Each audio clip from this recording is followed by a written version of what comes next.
A very special guest today. I can only hope that she comes back multiple times because it's just so great. I'm talking about the Chief Advocacy Officer for Food Bank of Alaska. I want to welcome to the show Rachael Miller. Hey, Camille. Great to have you. Great to be here. Thank you. We're going to cover some really great things today, and I'm excited about that. But I do kind of want to ask, based on the chit-chat we've had prior to this moment, how did you get into the topic and into the world of hunger and food security?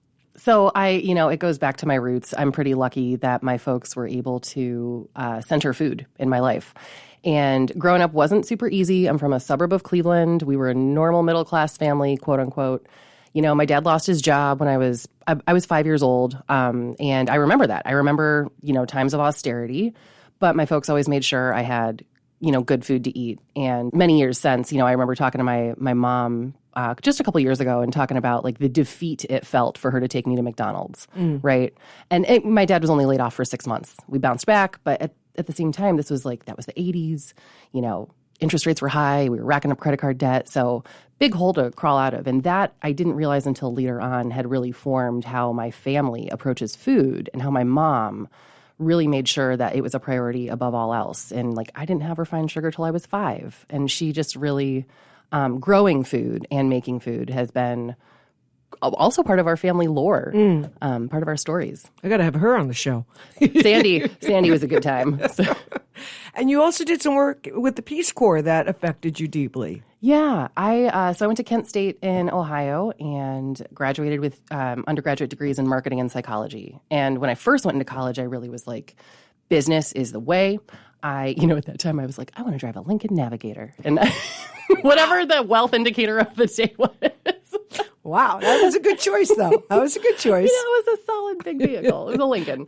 But I had a great time in undergrad and just throughout, just reflection and mentorship, realized I wanted to do something with my hands. I wanted to do something tangible.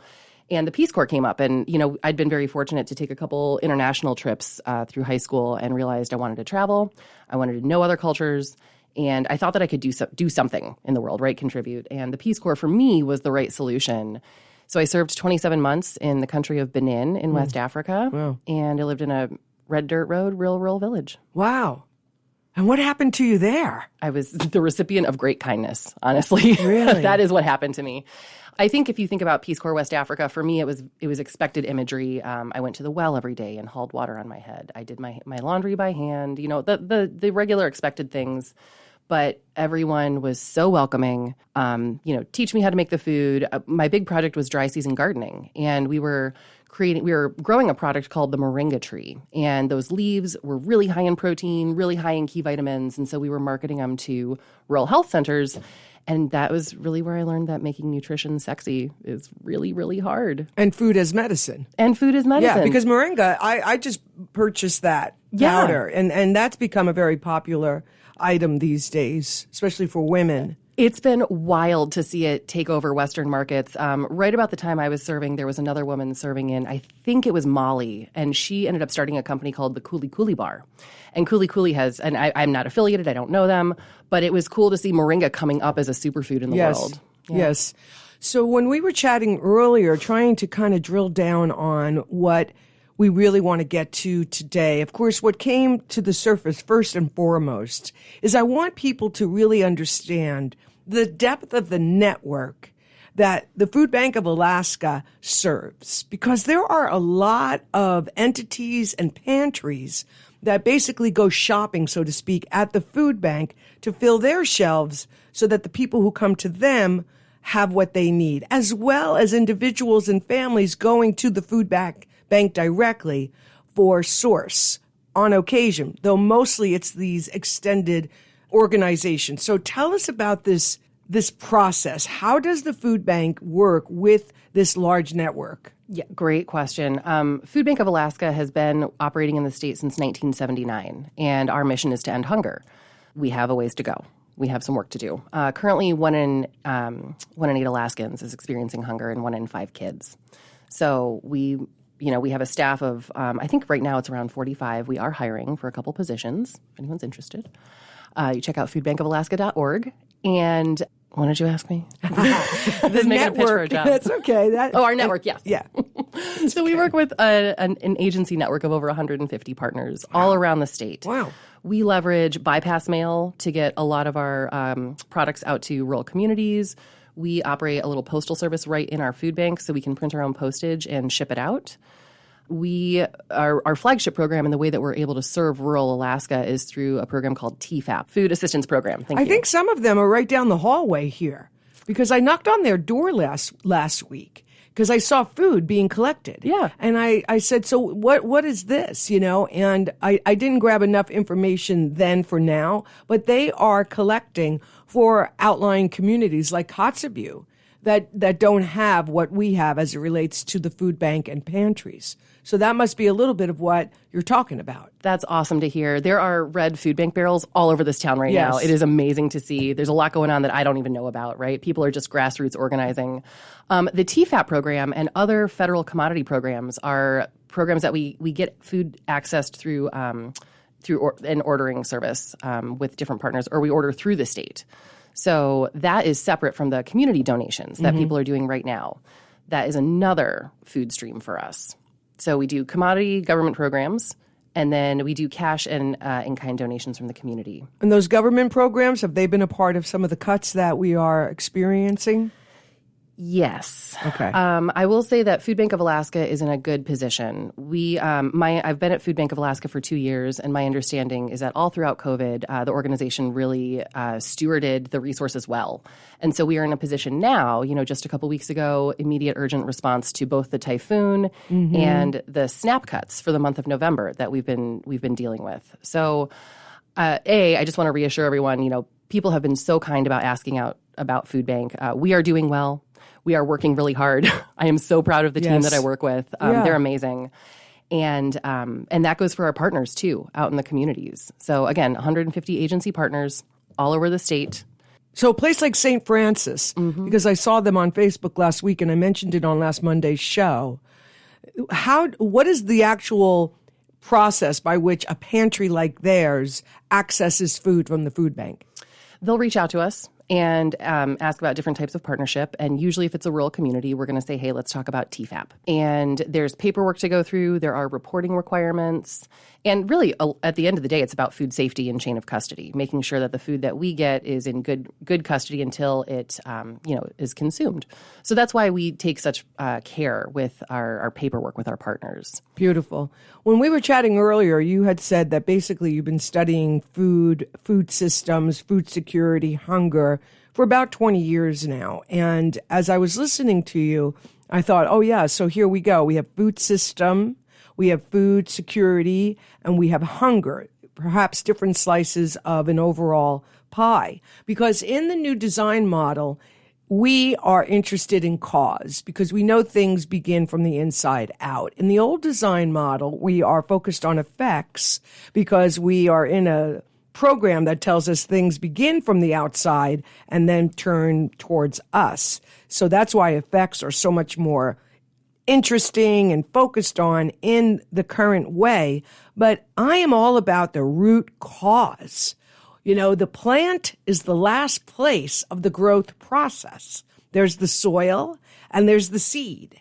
And so I'm so thrilled that we're going to kind of get into that with you today. And maybe we can just start with you giving us some generic definitions that help us understand what is the difference between food systems, food security, and hunger. How much time do we have? I love this question. Go. So this is, I joke like food systems is my jam, right? It involves everything. And I say, food is affected and affects everything. People have to eat every day. And if you don't, you know it. You know that there is a deficit in your life. And so when we look at the bigger food system overall, it's everything. It is how food moves throughout our value chain, how it's grown, to how it's consumed, to how it's wasted or reused. But it is also the policies that affect who can access food. It is the resources that communities have access to either grow more food or get more people food. It's power. I will shout out the Intertribal Circumpolar Council, ICC. In 2015, they put out a food security report with a beautiful framework of food systems. And it's in the shape of a drum, and it talks about food sovereignty. Do you have choice? Do you have access to the seeds that you are, your indigenous foods, your traditional foods, your cultural foods? Think about your own comfort food. Everyone has something from their childhood that makes them feel better. So there's food sovereignty baked in there too. So you look at food systems and all of the things that it takes to get a meal to your plate consistently. What is the value chain? What's that? The value chain, so bigger than the supply chain. And when we talk about the supply chain, we grow food in a field. It is harvested, it is stored, it is processed, it is it's usually processed again, right? Taken to a store, someone buys it, it is consumed or thrown away, and the cycle repeats. Okay. It's either linear or circular. Yeah, the value part of it is what is both perceived, right? So how do we perceive value, which is how much we pay for things? Okay. How much do things cost? And how do intangibles flow through the supply chain, right? What is the value of a brand? What is the value of ultra-processed food? All these terms that we're hearing now. Mm-hmm. Value is something that we create or degrade at every time we touch food. So we saw that recently with eggs. Yeah. They went from a couple of bucks to 12, 15 to 10 to 7. Who knows what feels right? And what can you say about what you know about why that happened? Chickens didn't suddenly, become more valuable. They are a stable entity in eggs. Yeah. But why did that happen? So many factors at play, and there are true market forces at play, but there's also consumer perception, right? Consumer behavior is something that fascinates me. And when you think about what's actually happening in the supply chain, if there's a bird flu, there's real scarcity. So you have a bird flu, you have to cull, you have birds that die off, you have fewer eggs. Yes, we have real scarcity, which means the value of those eggs goes up, so we pay more. But when you have policies that are, we can talk about tariffs, objectively talk about tariffs. When policy makes things cost more, that's not just pure market forces, right? We didn't have to make that choice. If you import beef from a different country and we have beef in this country, you're building more competition, right? We didn't have to allow more beef into this country at a lower price, but now we do. And now, so creating competition can sometimes drive down prices for our own farmers.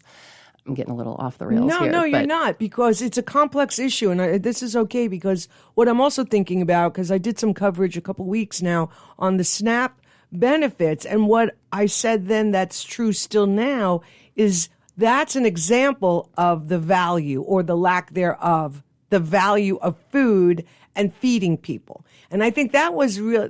I know that was difficult for me and others to kind of try to understand, or at the very least, let it just pass through your senses that we have an administration that does not value feeding people and goes out of their way to show us that, in fact, they don't care.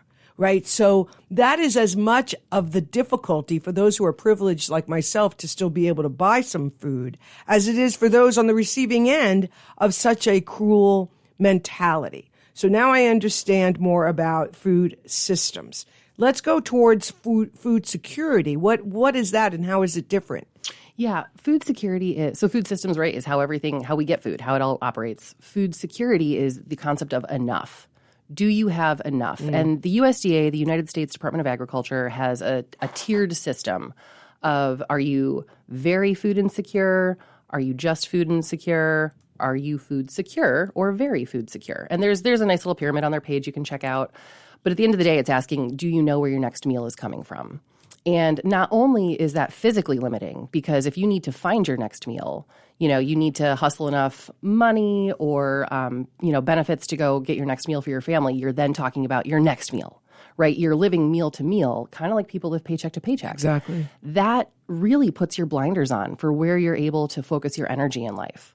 So it's hard to apply for jobs. If you're looking for food for your family, you're looking for the next meal, and not just like a cup of ramen noodles, a meal for your family, exactly. Right? Like what we are all due, a dignified meal.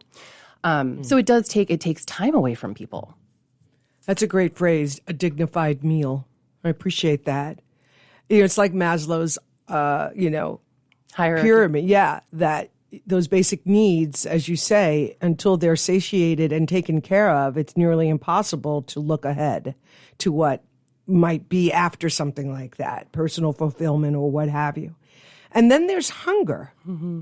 Hunger can be defined in a variety of ways, but it is the feeling of not being satiated. It is the feeling of scarcity. And there are real physical outcomes, physical and mental outcomes of experiencing hunger. So again, this can lead to scarcity. This can lead to food hoarding behavior. This can lead to a variety of negative outcomes in folks' lives if they do not have access to enough. So hunger, think about it, let's see, how do I want to say this? Like the biological outcomes, right? And look at the household level up to the community level and the national level. And then you look at food insecurity. Do we have enough access to calories? Sure. Are people able to get access to those calories and believe that they can? Maybe not. And there's the difference between food insecurity and hunger. If people can't get to it, they are hungry, even if we have enough calories in our system right now to feed people. And so where does poverty play into this? Yeah, thanks for teeing that up. A couple years ago, I was chatting with a woman in food banking, and she said, "Are you a food person or are you a poverty person?" And like my entire career has been about food. I love it in all forms. I've worked in the for-profit, nonprofit. I am agnostic. I love working in food. And it stopped me. I was like, "Well, obviously I am a food person." And she was like, "Oh, interesting." And we sat there for a second, and I was like, "Oh. Yeah, food insecurity and hunger are an outcome of poverty. Okay, I got why you asked me that." And that really shifted my paradigm of thinking, having come from a variety of different experiences and now having been in food banking 2 years. Poverty is what is driving this. If you can't afford childcare, you can't afford housing, you can't afford your medication, you can't afford your health insurance, food is your most flexible household budget line often. And so, of course, that's where you're going to take cuts because you got to pay the heat. Mm-hmm. So that's how I've been looking at it lately. Mm-hmm. It's an outcome of poverty. And the system in the old design model is inherently designed for such a loop. In food banking, we call it feeding the line. Feeding the line. Right, and soup kitchens. And that's the viral images you see of hot meal services, right? People lined up out the door. It is feeding the line of people. Increasingly, what I am hearing from some food banks in our network is they want to shorten the line. And that is what Food Bank of Alaska is committed to as well. We want fewer people in our lines. We want fewer people who need access to this, right? And that looks like people having more of their own resources. Yeah. Rachael Miller is my guest. She's the Chief Advocacy Officer for Food Bank of Alaska. And the phone number to join the conversation is 907-222-1061. When you were talking about food systems, you also mentioned off air this false finite resources. And I would like you to dive into that a little bit. What is that? And why is that part of the food system piece of this pie? One of the phrases that I have learned since getting into food banking is that hunger is a policy choice, which feels almost that can feel like a very aggressive phrase, right? Because truth often does. And it's right there. Well said, Camille. I think that when we talk about hunger as a policy choice, you look at spending trade-offs.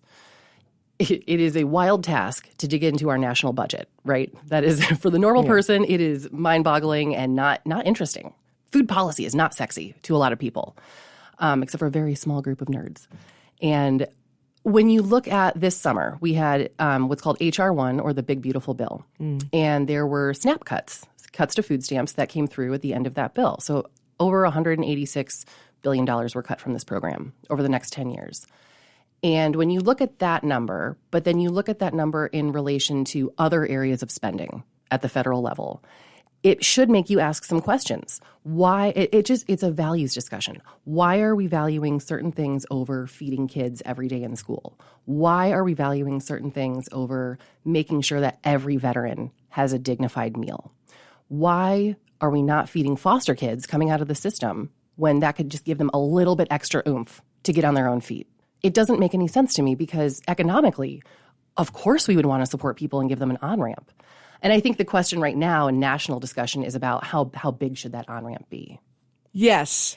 And again, it's very helpful for me to keep using these phrases because they work. In the old design model, what we are seeing right now is the privilege of being able to make choices that don't affect you. Okay. Government shutdown. Yeah, but they're still working. They're still getting a paycheck. They're still getting health insurance, while their choices are taking those very things away from people who are still showing up for work, right? So part of what I like to do is let's boogie to the truth, because those are not philosophical questions. That's a question of consciousness. That's a question of whether you value this idea of oneness and the interconnectivity of all life, that none of us is free if one of us is chained, as the great Solomon Burke sings, or you live inside a belief of duality and separation, that, oh, well, that's not my problem. Oh, well, they should pull themselves up by the bootstraps. Oh, well, fill in the blank. So if you come into the world, this experience with a consciousness that says what happens to somebody else has nothing to do with me, well, then, you're on a different train than I am. But if you understand that everything is connected, and if you care about the root cause, and that's why the new design for living is so powerful, because where I'm at these days is I'm not going back into a system that's clearly designed not to have the answer. That is a waste of time, right? I mean, this is about people recognizing that we can run alongside a system that's collapsing and use our creative thinking and our resources to rethink, redesign everything you're talking about today. If we did not rely on those outside sources, if they were just a complement to a root source that we were all creating as a community, how would this conversation radically change? What would a food system, food security, and hunger look like if we were inside a community that owned the answer to that? So that's both rhetorical and also for anything you want to say about that. Reactions. That was a mic drop rhetorical question. Great. I'm in. I think that like how you just framed that scares a lot of people, because they immediately think socialism and communism, right? If we're gonna distribute to everybody. Someone said to me one time, I don't believe that food is a human right, because it means that you can then seize it from people and give it to others. Well, that can only come out of the old design model that says there's more than one and there's not enough. That's scarcity mentality, right? Scarcity mentality. We do know there are enough calories circulating in the U.S. food system to adequately feed everyone. So there's that. We also know that up to 40% of household food is wasted. Because, you look in your veg drawer, there's something, there's flaccid zucchinis and slimy lettuce, right? And we're all guilty of it. This is not about individual shaming. It is about, I love your framing of this opportunity to reframe how we interact with each other as people in an increasingly crowded society. And I mean crowded by humans, but also with noise. There is so much noise these days in what we're hearing about what is truth, what is fact, what is science, what is good for me versus what is good for you. So it does feel like a time of community is really galvanizing. Did I interrupt your ultimate answer to false finite resources? I think I might have. Oh, there we go. Back to false finite. This binary, right? Or like how are we choosing to spend money? Oh, right. Okay. Policy. Right. Hunger is a policy choice. Yes. Right. Okay. And which means it's a policy opportunity. Yeah. And what I have learned. But should it even have been a policy? Should it have even become a policy? Or by the nature of the design model, it has to be? I think that's a values question. I think that there are many different schools of thought in who has the right to eat and how it should happen. Food Bank of Alaska believes everyone deserves to eat, right? A lot of people believe that. But there's a reality to that conversation about what does that cost, because we are in a finite resource community. We do have finite dollars per our budget. Mm-hmm. And we have to figure out how to be more effective with them. And we can talk about waste, fraud, and abuse all day long, but I will say the SNAP program, it's been around since 1967. It is the most effective and efficient program that we use to serve people in this country. Food banks were started to recapture waste and help less food go to landfills and redistribute it to people in need. But for every meal that Food Bank of Alaska can put out into the community, SNAP serves 9. Food banks were not designed to fill that gap that SNAP currently serves in our communities, especially our rural communities with, our rural stores. There's big economic impact to it. So I just feel like the conversation around, resources are finite, so of course we can't afford these hunger programs. That just feels I'm reluctant to say it, but I'm lazy, right? There's a lot of ways to look at it. It's a convenient belief because it just convenient. closes the door and I talk to you later kind of thing. But we live in an abundant universe. I mean, it's not about there not being enough food. That we all know. No one even more than you today talking about this. And then there's Alaska's infrastructure as it relates to food security. I mean, one of the things we were chatting about is, and I learned this years ago, maybe 4, 5, 6, 7 hours top. It would not take long for our shelves to be empty, especially if people have that anxiety that we talked about that causes them to hoard. Yeah. So what are some of the realities around the infrastructure of food security and even the food system that supplies us that's unique to us? Oh, I love this question, and it is a tortured answer because so many people are working on this question right now. I know University of Alaska, Anchorage, University of Alaska Fairbanks, the Alaska Food Policy Council, the Alaska Farm Bureau, the Alaska Farmers Market Association is like just the top layer in my head. Beautiful. So many people are working on this. Even a couple years ago, the governor's office stood up an Office of Food Security. People are paying attention to it. But we live in Alaska, as you said, and where we are geographically is difficult. It is difficult. And I would say impossible to get Anchorage services in Unalakleet. That's just the way it is. But some of the challenges that have continued the persistent challenges that are challenging for us to serve everyone daily are our weather, and we have increasingly erratic weather patterns. Mm-hmm.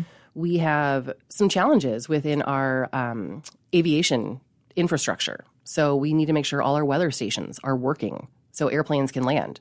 We need to make sure that our marine buoy systems are working so our ships can navigate. We need to make sure our ferry system is working so we can get consistent shipments to Southeast, right?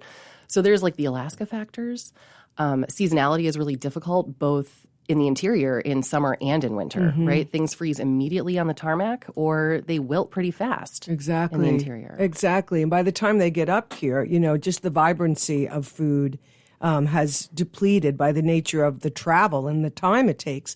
And hats off to the incredible farms in the valley 100%. Who have stepped up over the last 5 years, the amount of markets, not just on the weekend, but throughout the week. That has been a beautiful thing to see. And it's been a beautiful thing to see their value elevated in our communities because we realize, this is our direct source. Sure, I can grow whatever I'm growing on my porch or balcony or whatever I'm pulling off in the house, but our farmers in the valley and beyond, hats off to them. Big hats off to our farmers. The Matanuska-Susitna Valley used to have over 30 working dairies back in the day. Right. We've seen some serious consolidation in our ag industry up here, and we're a boom and bust state. So, of course, that makes sense as we, expand and contract. Our population does, but when I talk to our farmers, a lot of them are tired. They are working their most. A lot of them want to go direct to market because going that way, you get more cents on the dollar, every dollar. No middleman. You get the middleman, which is why farmers markets are so awesome. Sure. Right? And there are some great ones around the state. We've got well over 60 markets around the state now. Wow. Check out the Alaska Farmers Market Association for the directory, but it's cool. That's beautiful. So I think that farmers are doing a lot. I think there is a lot we could do in this state to support agriculture. Shout out to our Division of Agriculture. They are doing a lot with a little. But we, how do you incentivize new growers in a pretty unfamiliar territory? And some of the research that's even going on to growing inside a building. Yeah, let's talk hydroponics. Okay. Let's do it. I saw some of them at the Spenard Market as well. That's very cutting edge and very exciting.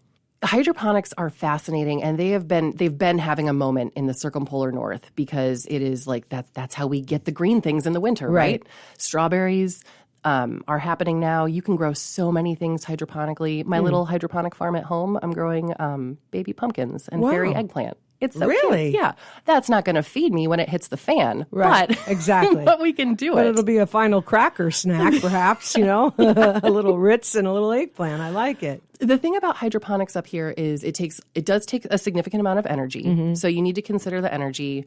You also need to consider the nutrients that you put into the plant food that you put into your system. And we still have to ship a lot of that into the state. So as far like from a food security perspective, often in this state, speaking of things that we're pitting against each other, we talk about economic development or food security. And I've been heartened in the last couple of years, really the last decade, to hear those conversations converging a little bit more. And how can we have more economic development through food security, or more food security through economic development, rather.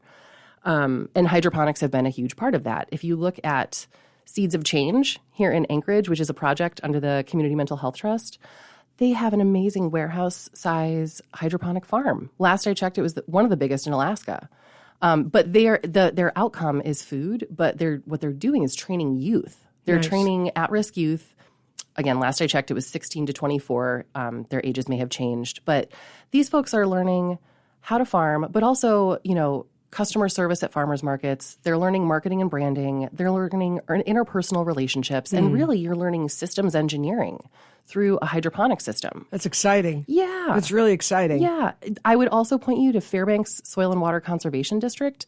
They have, at one point, they had some really cool plans out for how to build your own little hydroponic system, and they are evangelists for hydroponics. So I would point people there too. We're talking with Rachael Miller, Chief Advocacy Officer for Food Bank of Alaska. You can join the conversation. Comment, question, 907-222-1061. So you have the opportunity to be inside the new design, and you have full opportunity to reimagine this topic. Where might you start? What is it that you carry inside of you that you have a real sense, if it could just have some wings, it could take off, it could be an answer, or even something that already is an answer, but you find it difficult to either communicate or to get people to understand? Where are you inside this reimagined template when we talk about food? I mean, it's going to start with a meal, right? We're going to have a meal, and that is where so many good community conversations and efforts happen, is you sit down and you break some bread and you talk about it, and you have to have the people at the table. That's the problem, is so many of these discussions and decisions are made at tables where not everyone is present, and they are made for people who are not at the table. Who would you bring to the table? Who would you invite that needs to be there that's not? It's, oh God. Well, we're talking about food insecurity as an outcome of poverty. So who are the people working on anti-poverty initiatives, right? And it's everything from the Coalition Against Homelessness, up to the Muni and up at the federal level. This is a global conversation. Sure. So I want to say everyone, we all know how wordsmithing with a bunch of people works. So it's not everybody can't be at the table at the same time, but there are some real silos within anti-hunger and food security work. Okay. There's some turf waring. It's a really tough time for fundraising right now. It is a really tough time if you were receiving government grants and you suddenly aren't. Mm-hmm. So I think that recently has contributed to some of the siloage and people just trying to take care of their own organizations. But it takes everyone. I was at a conference helping someone, and they hosted the food at in the venue, and there was a lot left over. We couldn't take it because of concerns about contamination, or it was mostly about their protection should something happen out there with the food that leaves the building. And I just thought, there's got to be a better way. And, that's an area that and maybe it exists. There's a dot there that needs to be connected between that kind of moment where there's a conference and food's been ordered or whatever it is, and there's this food left over that can be transitioned to Beans Cafe or someplace that's serving food on a daily basis. Does that exist? I mean, it does. It does. And I think up here in Alaska, we are a little delayed in adoption of some of the more, the technology solutions that address this. I don't work with this group, but they're called Too Good to Go, TOO, Too Good to Go. And it is to save food like this from going to waste. So you have a big catered event, you've got a bunch left over at the end, you get on Too Good to Go, and someone will come recapture it. We do have that up here, and businesses are protected. So it's important to think about. I know that there is major risk aversion, especially for small business, because you're living on thin margins. Sure. I get it. But I encourage you to reach out to the food bank, reach out to your local food pantry. Often local houses of faith, your local church or mosque or synagogue may have some options too. So I just encourage people to look around at your local opportunities first and don't think you can't just because the food has already been prepared. Is it Too Good to Go, the name of it here in Anchorage? No, or? that's broadly what I would point people to as one of the better models that I've seen work and have some sustained traction in the market. Okay. What else might you do if you could wave your magic wand that would have a real significant and rapid response? You know, we saw household poverty go down during COVID because of the child tax credit and because of what has been called undirected cash infusions, right? The COVID checks. Sure. I am very reluctant to reduce this to just saying money, right? Because it's all about direction and intentionality with money and resources. But at the end of the day, if you do have a little bit more money, it is more likely your kids are going to have clothes to go to school and they're going to have food to go to school or be able to buy that lunch or breakfast. So there are some policy levers there. Again, the child tax credit was a big help for families. But as Alaskans, I think that, and we are looking at things like childcare, cost of childcare. We have a real housing crisis in Anchorage. Yeah. So this is a systems approach. Sure. So waving this amazing magic wand would look like whole human care. But taking it back down to something maybe a little more tactical.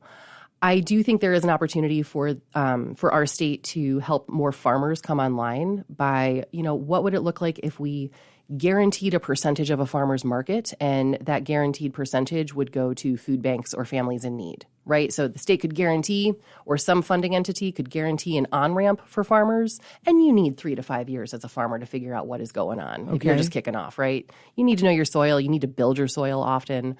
So this is not – funding cycles are often so fast, and they're too fast to have lasting effect in a food system. I worked on a project once that was, we had 1 year to build a commercial kitchen, build a full menu, get major market adoption, and build a brand that was comparable with, we said we wanted to be the Coca-Cola of healthy food. That's insane. A year is insane. No one should have funded that. Like, that's crazy. So it takes sustained effort. I was heartened many speeches ago to hear Governor Dunleavy say, he wants to take a 50-year approach to food security. And I was like, let's go. Yeah, that's more believable. Let's do it. Right. Yeah. And that looks like it's not just about more farmland. How do we make these farmers more secure in farming? And then how do we figure out that entire supply chain, including like a big marketplace brokerage of local Alaska food? And a lot of people are talking about this. These are not my ideas. This is from a lot of different folks. And how do you get that food out maybe even to more institutions, right? All Alaska grown in schools. What a vision. Yeah. The spirit of Elgin Jones is upon me right now because I'm remembering when I was on KMBA radio, I interviewed Elgin many times. He was the founder of Kids Kitchen. Yeah. And it came to him in a dream. And I can hear his voice right now when I asked him the question, how did this start? And, he was talking about the dream. And I can remember him saying, you want me to feed the kids? And he took it seriously and began Kids Kitchen. And that really began to open up my own eyes to how children end up going to school with an empty stomach. No one should go hungry. However, when you break it down and understand not just the nutritional loss, but the developmental loss, the brain growth and development loss of a child who's not able to be fed before he or she leaves the house, and how important Kids Kitchen was as at that time focused on kids. Yeah. Kids Kitchen they fill an enormous gap in their community. It has been really cool to see that organization develop over time, and they are a great friendly with Food Bank of Alaska. When you said, how do we get to this point? How do we get to, what are the things that have to happen for a kid to go to school hungry? And it's all those systems things that we talked about. Right. But as we learn more about school nutrition and child eating patterns, first of all, those first 1,000 days of a kid's development for brain and body development, critical. You have to have nutrition. And if you don't, you're going to have to work a little harder. Yeah. It doesn't mean you can't catch up, right? We don't want to shame any family who had some troubles. But it's going to take some extra effort. Yeah. And also think about palate development. I know we are not France, but I think about what France does for palate development. They have national nutritionists for their preschools, and those babies are eating balsamic vinaigrette Like, Dang. I mean, and that is like, What'd you learn in school today, honey? a lovely camembert cheese tasting, right? Exactly. Like, and I'm being a little ridiculous, but there is a difference. But you know what, though? What that does show, your example is the value. So that is a demonstration of a value that produces such an outcome. And that's what we're talking about today. I was just going to say, like, there is a difference between, again, food security, access to calories. Do kids have enough, like, access to, whatever lunch at school? There is a difference between that and a difference in aggressively going after, a food resilient culture. Sure. Right? Can we thrive? Yes, we could thrive within it. It doesn't always have to be so hard scrabble and so scrambling for these calories. I do think that is a mindset flip. And I don't really want to politicize this conversation because hunger is across the board. It affects everybody in this country, even indirectly, right? If you don't experience hunger, you are affected by it because of all the hungry people in this country. But there is some good conversation at the national level happening right now about access to healthy food. We need more people in that conversation. We need more boundaries, I think, around that conversation and some science. But it's heartening to hear that people want healthy food. Sure.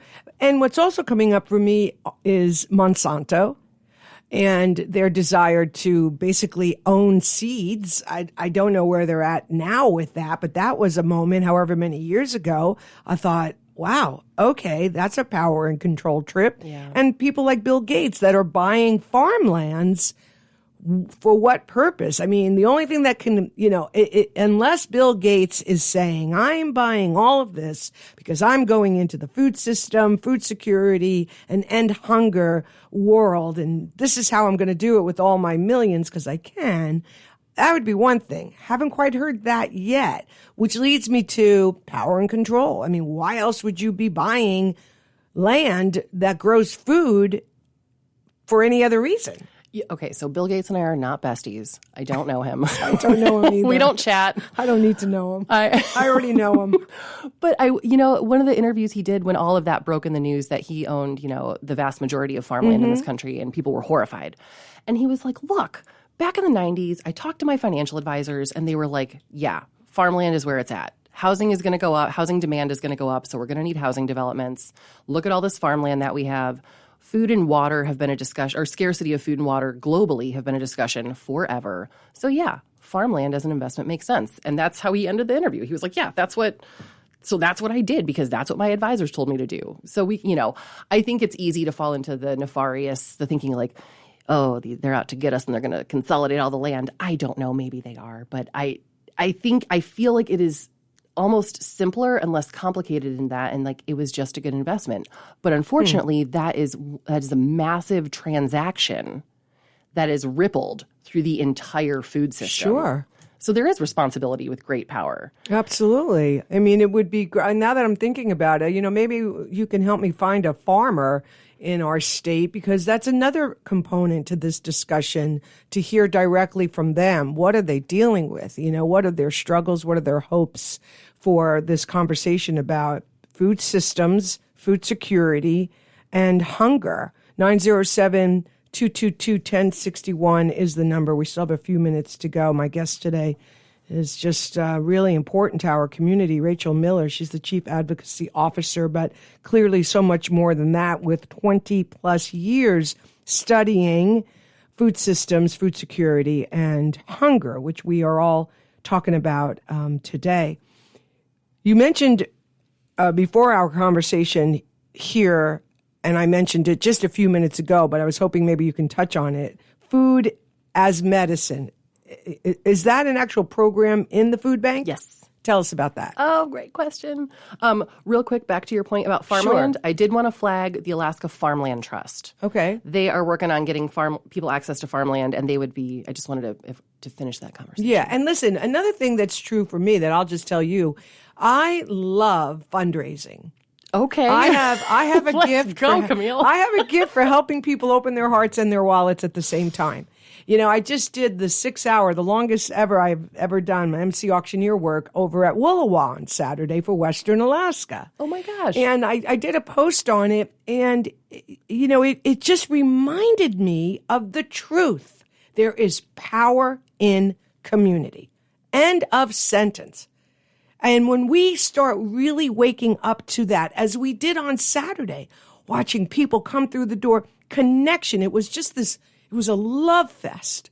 All the bands that came out hauled their gear, gave away their gifts and talents. You know, the incredible Melissa Mitchell, who had the vision and then just harnessed a tribe of people who said yes, the volunteers, the people who donated goods, the connection, the love that was in the room. You know, people like Doug Huntman and his company that are doing restoration in Kupnik and Quig, talking about the reality of that cleanup in 0-degree weather. And it was just, if you leave this conversation with, one of many core items we're talking about, remember your power as an individual, to feed someone, to check in on a neighbor, to buy a few extra things for a family that you know may be struggling, or a coworker. There's endless opportunities to be of service if you simply just choose to find it. It's there all around you. So, I just had to put that out there because it's just so important, like you were saying earlier, harnessing the power of community. And then you take off like a racehorse. You're not even thinking about what cuts are happening because you're creating, the solution. So anyway, back to food as medicine. Yeah, I mean, and ditto and underline to everything you just said. I am so proud to be part of this community right now and what we're responding to. Yeah, for sure. And to that note, Food Bank of Alaska has recently been introduced to a new community. And so we, earlier this year, penned a contract with the state of Alaska to become the Produce Incentive and Food as Medicine Convener. And what do all those words mean? It's a terrible acronym. It's okay. We are, so this is a 10-year project at least. And we are currently doing a landscape assessment to understand all of our produce incentive programs, like farmers market, senior farmers market nutrition, women, infant, and children farmers market credits. So all of the ways that people on different public assistance programs can buy additional produce. We're doing an audit of them right now and understanding who could have access to which programs and how we could make them more effective in the state. So this project will incorporate, some knowledge creation and knowledge aggregation and education. We're going to tell everybody about it, right? But we just kicked off a pilot called Growing Hope, and we are able to deliver fresh, ideally organic, ideally local, but, we're in Alaska, we're working on it. Right. So boxes of fresh produce every week to cancer treatment centers. So we work with, it's a small pilot right now, we're doing 20 boxes a week, but we are working to see if this is a program that we can scale. And, it's a different demographic for us, right? Like specifically working with people in cancer treatment is a pretty big privilege, and we're proud to do it. Yeah, that's a topic.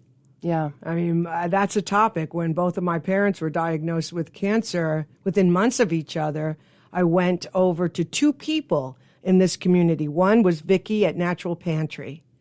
And she said, here, read this book. And the book was How to Heal Cancer Through Nutrition. And I read that from here to Newark. And when I touched down, I thought, well, I don't know if I'm going to be able to get my parents to trust me and let me do this, but it changed me forever.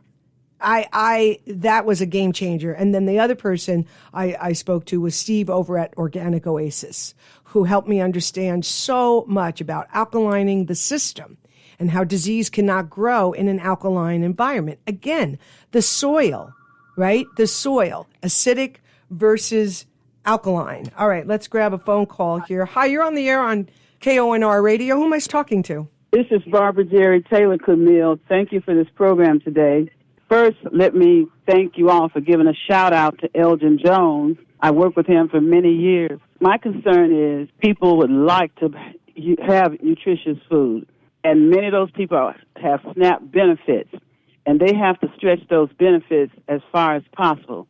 I know they can purchase seeds with their SNAP benefits, and they can purchase food at the farmer's market, but oftentimes the quantity of food that they get for their SNAP dollar to them may seem counterproductive, and they can buy something in the store. And I understand that the farmers, and my heart goes out to them because they have to have a profit. They're buying nutrients, they have labor, they're buying seeds, and all the stuff to go into the end product. What do you suggest can happen to make that a more perfect union, to make it affordable for a person, and I'm dealing with SNAP individuals, that they may purchase nutritious food? All right. Well, thanks, Barb. We'll get to that answer. Appreciate you calling and appreciate you tuning in. What would be your answer for that, Rachel? It's a great question. She laid that out as well as anyone. That is a tension in the system right now. And we want folks to be able to afford the food that they want, right? And ideally, that is nutritious food for folks and quality calories. But the challenges are real. I do know, Safeway is a great partner with Food Bank, and they will run a SNAP Double Up Bucks program at different times throughout the year. So do pay attention to that. Sometimes if you spend $20 on produce with your SNAP, you can get an additional $20 in produce for free. And that's a great, $40 of produce is not nothing. That's great. Yeah, that's a lot of kale. Yeah. I think, too, some of the other things that we touch on in this vein of conversation is, are people familiar with all the types of food, like the produce, right? Do you have culinary literacy? Can you cook all the things that are out there? Because starting with raw ingredients can be a lot harder, and it can take more time to cook, too. So there's other factors in that we want to be cognizant of and ideally provide resources as well, like recipes, how to get 3 meals out of a rotisserie chicken versus 1, right? Education. But at the end of the day, the caller is getting at the root of this is like people on SNAP know what they want. People on SNAP often don't need more ears. They need more ears, right? They don't need more people talking to them because they know what to do and they know what to buy. I think that this is an opportunity for advocacy and policy.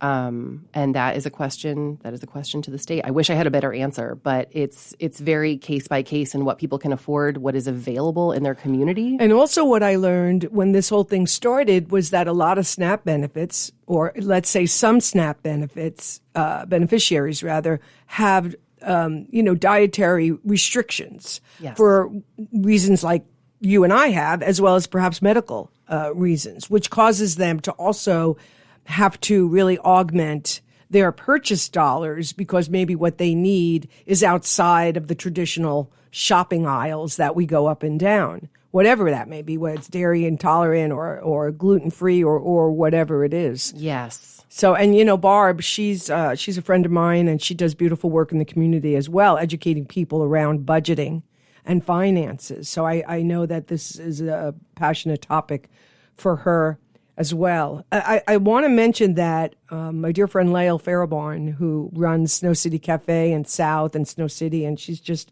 a rock star in our community. She's teamed up with 4A's, and their Snow City Cafe only is serving as a drop-off center for food, canned goods, good food that you would buy for yourself. And you can bring those bags of food to Snow City Cafe. They close at 3:00. And they are collecting on behalf of 4A's that they themselves are going through a food drive right now. So that's another way that you can give. And then tell us, of course, how people can best serve Food Bank of Alaska. Sure. I would go to foodbankofalaska.org. It's right there front and center how to help. And volunteer hours, cash, in-kind food donations, all of it matters right now. I will extra shout out Lael. She has partnered with Food Bank of Alaska the last couple of years to resurrect Anchorage Restaurant Week. Mm-hmm. And that has last year it raised over $20,000 for Food Bank of Alaska. It's fabulous. Which is over 40,000 meals. That's fantastic. What a mover and shaker. Yeah, she's amazing. She is amazing. And you're amazing. Thank you. Thank you, Rachel, for being on the show. This is The New Design for Living. My name is Camille Conte. This is also a podcast, which means that every show is recorded and I get to it as soon as I can and make it available on Podbean and Apple Podcasts. All the shows that I've done thus far can be found there under the title, The New Design for Living Show and Podcast. Rachel, thanks so much. Thanks for having us.